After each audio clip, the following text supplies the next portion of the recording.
Welcome to the paperwork party. I know, nothing says new parent excitement like talking about birth certificates and life insurance, but trust me, getting this stuff sorted out now will save you major headaches later when you're running on 3 hours of sleep. It's going to happen. I can barely remember the time it did to me. Let's start with the immediate post birth paperwork because this stuff happens fast and hospitals don't wait for you to figure it out. Within a few days of your baby's birth, you'll need to complete paperwork for the birth certificate. The hospital will usually help with this, but here's what you need to know ahead of time. First, you'll need to decide on your baby's full legal name. First, middle, and last. No, don't name them first, middle, and last. You figure out their first, middle, and last name. Now, that sounds obvious, but I've seen couples realize they've never actually agreed on a middle name. And when they're filling out the paperwork, this becomes an awkward conversation. Have this conversation now, not in the delivery room. You'll also need to decide whose last name the baby will have or if you're hyphenating. Some states have specific rules about this, so check your state's requirements. And here's something that catches people off guard. If the parents aren't married, some states require additional paperwork for the father's name to go on the birth certificate. The birth certificate process typically takes a few weeks, but you can usually request expedited processing for an extra fee. Here's why you might want to do that. You'll need certified copies of the birth certificate for a bunch of things, including getting your baby's social security card and adding them to your insurance. Speaking of social security cards, you can usually apply for this right at the hospital when you're doing the birth certificate paperwork. It's free and it takes about 2 to 3 weeks to arrive in the mail. But here's the important part. You need that social security number to add your baby to your health insurance, open bank accounts, and claim them as a dependent on your taxes. Remember that 30-day window we talked about for adding your baby to your health insurance? The hospital will usually give you temporary insurance paperwork for your baby, but you still need to complete the formal process with your insurance company. Don't assume it happens automatically. Now, let's talk about life insurance, which is probably the most important thing in this entire module. If you don't have life insurance yet, you need it before your baby arrives. If you do have it, you probably need more. Here's the harsh reality. If something happens to you, your partner needs to be able to pay the mortgage, cover childcare, raise your child without your income. That Disney fund you're planning, your kid's college education, none of that matters if your family can't afford basic living expenses. The general rule here is 10 to 12 times your annual income. But with a new baby, I'd lean toward the higher end. And here's why you want to get this done before the baby arrives. Life insurance applications require medical exams, and it's a lot easier to schedule those when you're not dealing with a newborn schedule. Term life insurance is usually the way to go for new parents. It's cheaper than whole life, and you can get a lot more coverage for your money. A healthy 30-year-old can often get a $500,000 policy for less than $50 a month. That's less than most people spend on streaming services. Don't fall for the whole life insurance sales pitch about it being an investment. Whole life can have its place, but it's usually at a later stage in life. Your job right now is to protect your family's financial future, not to create some complicated investment vehicle for later. Keep it simple, buy term life insurance and invest the difference in other ways.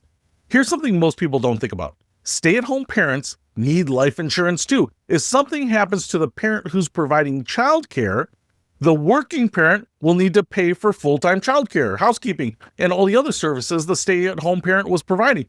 Or they may need to leave their job to become the stay-at-home parent, losing all the income that they were earning. It can easily cost you thousands of dollars a month if you want to hire someone, or it could cost you your full salary if you leave your job. Now, let's talk about the conversation nobody wants to have, choosing guardians for your child. This is probably the most important decision you're going to make, and it's one you need to make before your baby arrives. Here's the thing about guardians. You're not just choosing who will love your child, you're choosing who will raise them with your values, manage their inheritance, and make thousands of daily decisions about their life. That is a huge responsibility, and you need to make sure that the people you choose actually want to do it. Have that conversation now while it's hypothetical. Don't just assume your sister or your best friend would be willing and able to take on this responsibility. Ask them directly and give them time to think about it. Discuss your expectations, your parenting philosophy, and any financial support you'd want to provide. Consider practical factors too. Do they have the space for another child? Are they financially stable? Do they share similar values about education, religion, and child rearing? Are they young enough to handle raising a child to adulthood? Geography matters too. Would you want your child to stay in the same area? Or are you okay with them being moved, maybe across country? Here's a tip that most people miss. Name backup guardians.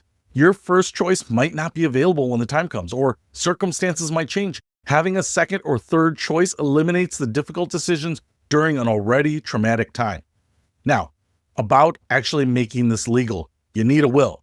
I know nobody wants to think about death when they're preparing for new life, but this is not negotiable when you become a parent. For simple situations, you can often use online will making services or simple forms. But if you have substantial assets, complicated financial situations, a business that you own, or specific wishes about how your child should be raised, it's worth consulting with an attorney who specializes in estate planning. Here's when you definitely need an attorney. If you have a blended family, if there might be custody disputes, if you have significant assets, or if you want to set up trusts for your child, the cost of getting it done right is nothing compared to the potential problems of getting it wrong.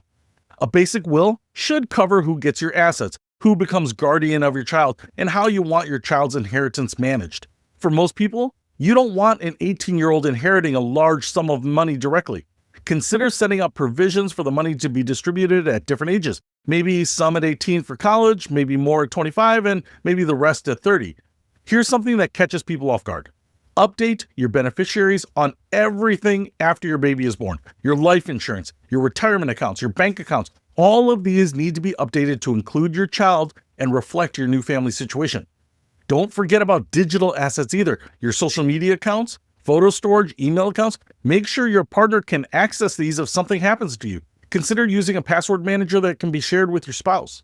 And one more thing, power of attorney documents. These aren't just for older people. If something happens to you and you can't make decisions for yourself, your partner needs to be able to handle your financial and medical decisions without going to court.